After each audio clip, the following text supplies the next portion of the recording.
Our scripture this morning comes from the Gospel of Luke. And it's a story of Jesus when he's teaching on the Sabbath, an experience he has with the religious leaders at that time. He was teaching in one of the meeting places on the Sabbath.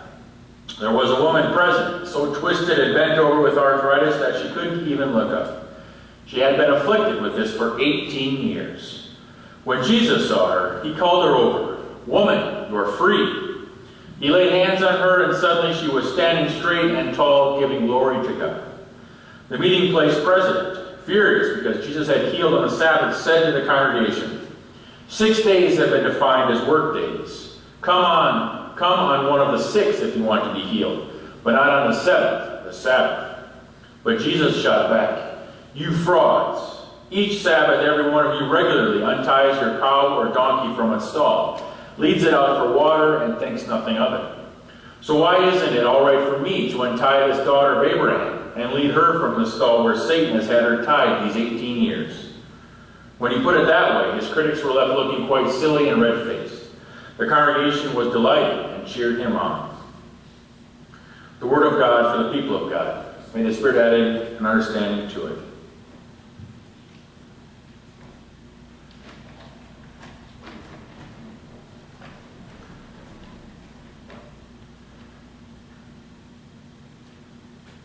When I was preparing the sermon, the opening sounded like a self-help seminar. It's like life weighing you down, things got you overburdened, find Jesus. I thought, well, that's kind of interesting. It might be a great title for a book if I wanted to, but that's not really what this story is all about. I think there's a lesson in it for us. It's not all about, just place your eyes on Jesus and everything is going to be great and hunky-dory. Because that's not quite how life works. But Jesus does have a pretty good message for us hidden in this story. Before we get to it, though, I want to give you a little bit of a history lesson on the way the religious leaders and Jesus kind of interacted in the day. We spent a lot of time. There's lots of stories, parables of Jesus having trouble with religious leaders. And by trouble, we argue with them, or they would scold him for doing something. If it was gathering wheat to eat on a Sabbath, if it was healing this woman on a Sabbath, or if he was eating with the wrong type of people. Jesus seemed to have a habit of not following the rules as they had it sent out, or as they had it laid out. So we spent a lot of our time thinking that the religious leaders back in Jesus' day were uptight and judgmental and closed-minded and harsh, moralistic religious fanatics. Which is kind of funny because that's the way most young people describe Christians today. Judgmental, closed-minded, moralistic, religious fanatics. Then we see Jesus as the outsider who would kind of come in and stir things up, try to set things right, and then move on to the next town. Kind of portrayed the religious leaders as the bad guys and Jesus as the good guy. Well, actually, I guess the best guy of all. But it wasn't really Jesus the outsider versus the religious leaders, the insiders. They were all part of one big family. They were religious leaders of the time of the Jewish faith, and Jesus was a Jewish follower too, a rabbi.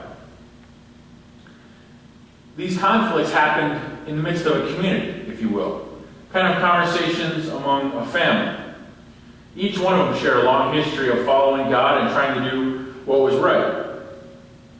The religious leaders were trying in their own way to be faithful. Yeah, some things had gotten out of hand with somehow trying to decide who was more pure than others, or showing that they could please God through religious observance or worship services. But they still were part of the same faithful family. They woke up in the morning trying to think how they could help themselves and others serve God better. They didn't always get it right, but they weren't these bad guys trying to hold everyone back. It was Jesus who came and kept trying to steer them in the right direction again. It wasn't like he was coming down and condemning them for what they were doing and saying, stop altogether. He kept saying, here's the right track. Follow me. Do this. Here's how you do it better. We never hear in the Bible, maybe after Jesus leaves, after like this encounter here, maybe that religious leader who experienced that healing with the woman and thought, you know, you're right. Healing someone on the Sabbath isn't a bad idea. So when we hear these stories of Jesus against the religious leaders, quite often, we're the religious leaders. We're the ones trying to do our best day by day, figure out what it means to be a Christian and walk through life. And then Jesus hopefully pops up and says, no, here's how you do it better. Here's how you do it differently. So we need to remember that when we hear those stories. Too often, I almost feel bad. Maybe it's because we share kind of the same job title like as religious leaders, but we're all trying to go through life, just doing our best and waiting and hoping Jesus comes in and says, here's how we do it better. And that, I think, is kind of the story behind this. Jesus is just kind of popping up and saying, yeah, you have good intentions for ways of keeping the Sabbath, for people being able to follow the law with some more of your rules, but really it's about what's going on in your heart, not with what is going on there, or what is going on if you actually follow the strict law of the Sabbath or not. They had rules where you could take so many steps before they considered working on the Sabbath. It had gotten a little bit out of hand. So the lesson for us is many in this story, but I want to focus on Sabbath. What does it mean to keep the Sabbath? It's not just a day of rest. Let me read you this one definition. Sabbath is not just a day of rest. It is a day of promise. Sabbath is welcomed into the house as a queen would be welcomed. Sabbath provides a foretaste of the culmination of all things, a glimpse of God's dominion, a little slice of a messianic age dropped in the midst of regular time. Sabbath offers a remembrance of God's promise of peace and freedom for all of creation. It is a good thing, a gift from God. Sabbath had become a symbol of the resistance God's people offer to tyrants of every sort and every time. Sabbath is a day that lifts people's eyes to God's promise in the midst of the most unpromising circumstances.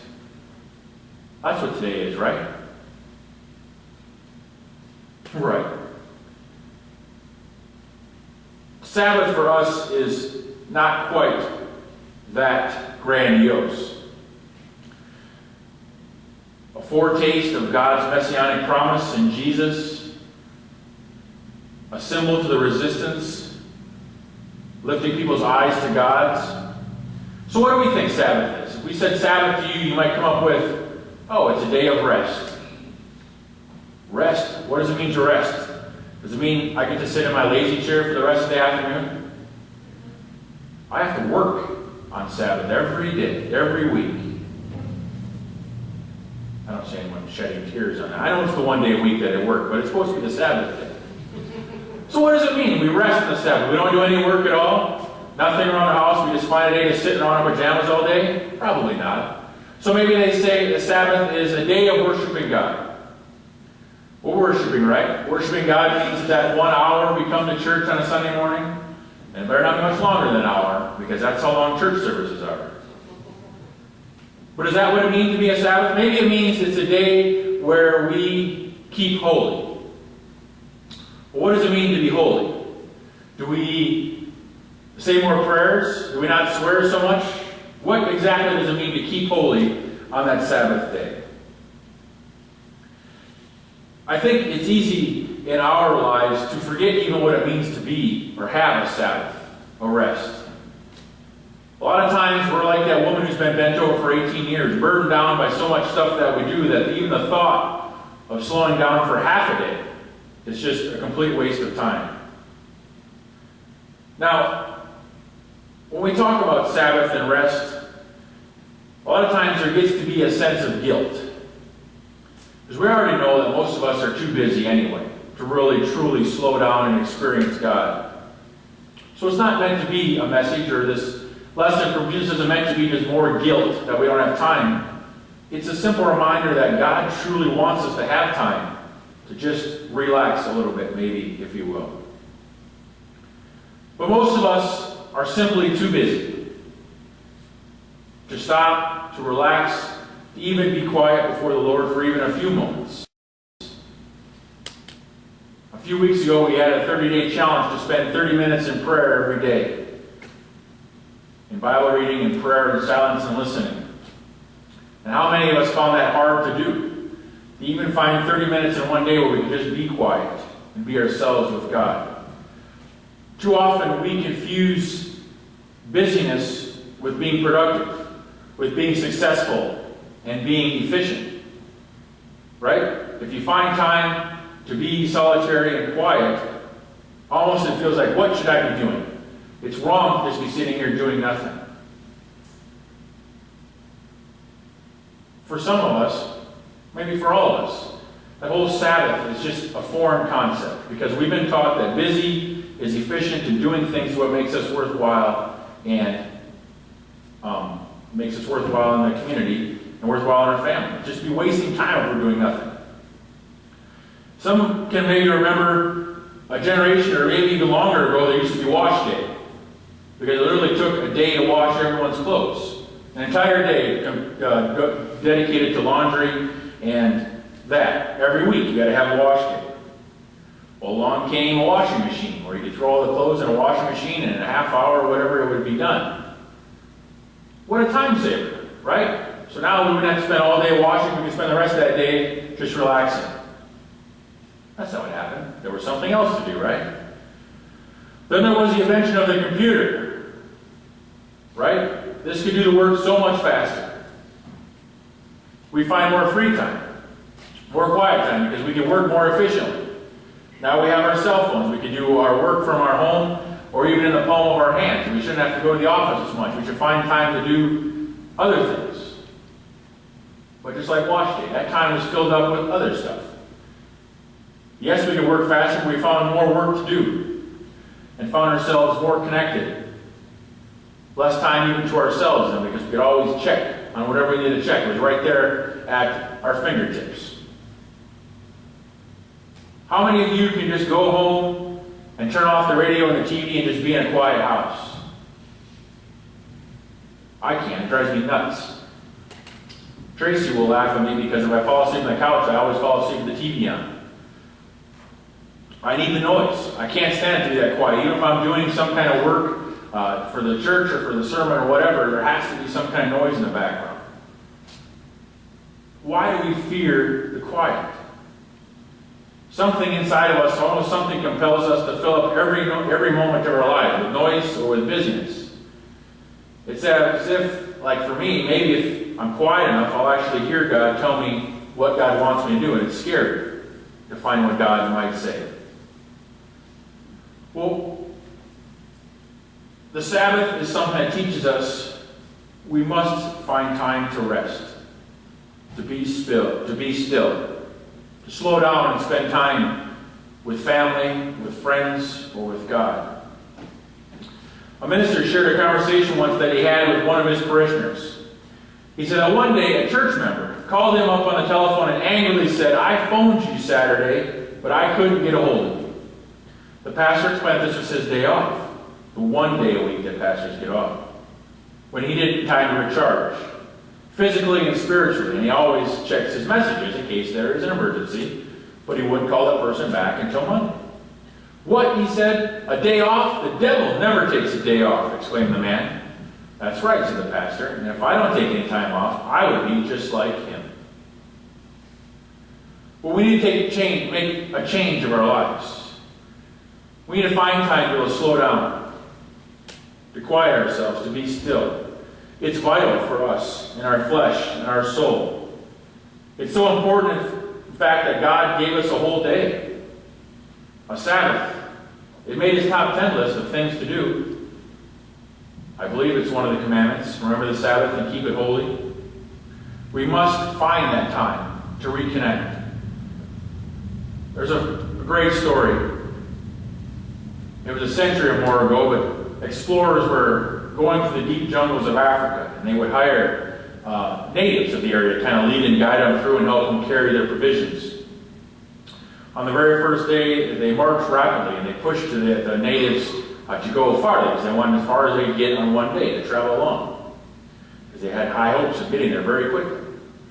For the second morning, these native people, or the tribesmen, they refused to move. For some reason, they just sat and rested.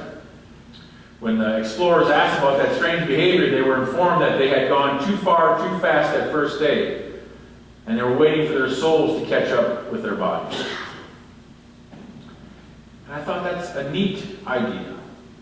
Waiting for our souls to catch up with our bodies. There are times that we move so fast that we need to slow down. Let our souls catch up with our bodies. I think Ferris Bueller said, life moves so fast, if you don't slow down, you might miss a lot of it. There's a story in the early church when the Apostle John was a bishop in Ephesus. He had a hobby of raising pigeons. On one occasion, we are told that one of the elders of the town or the church passed by John's home and he saw John playing with one of his birds. He gently criticized the old apostle for spending time so frivolously. John looked at his bow that the elder was carrying back from his hunting trip and remarked, "That string on his bow, it was loosened." "Well, yeah," said the huntsman, "I loosen that string of my bow when it's not in use. If it always stayed tight, it would lose its power and fail me in the hunt." "And I," said John, "am now relaxing the bow of my mind, or the bow of my mind, so that I may be better able to shoot the arrows of divine truth." Those natives leading the expedition in Alaska, the Apostle John knew that it's not possible to stay busy all the time. Eventually we'll lose our sharpness. Eventually we'll outrun our soul. So, what does that Sabbath exactly mean? Rest, be holy. I think it simply means just be. Find time to be at home, to be with family, to just be without having to run to the next thing. I think of times in my family when we're busy running from one game or practice to the next game to the next practice, and we'll find a night where we have nothing scheduled. And it's like an oasis in a desert because we can just be at home. That doesn't mean that we're not doing something at home if it's not laundry or cleaning or just hanging out. Sometimes it's simply just sitting in front of the TV. But those times when you just relax, let out a deep breath and just be there by yourself with your family. Have you ever just spent time with someone and they didn't talk, just kind of quiet?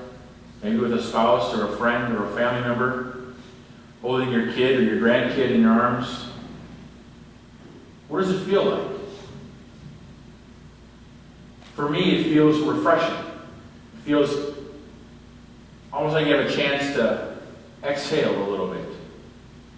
I think that's what God means when he talks about Sabbath and keeping it holy. It doesn't mean we find that we have to have a day where we do absolutely nothing, never get out of our pajamas. All those days are fun. And maybe that's what we need. But it's a reminder to us, as Mother Teresa says, that God is found in the silence. I mean, it's pretty hard to find God if we're running from one thing to the next thing constantly and never have time just to stop and be. That's what I think God means to have Sabbath.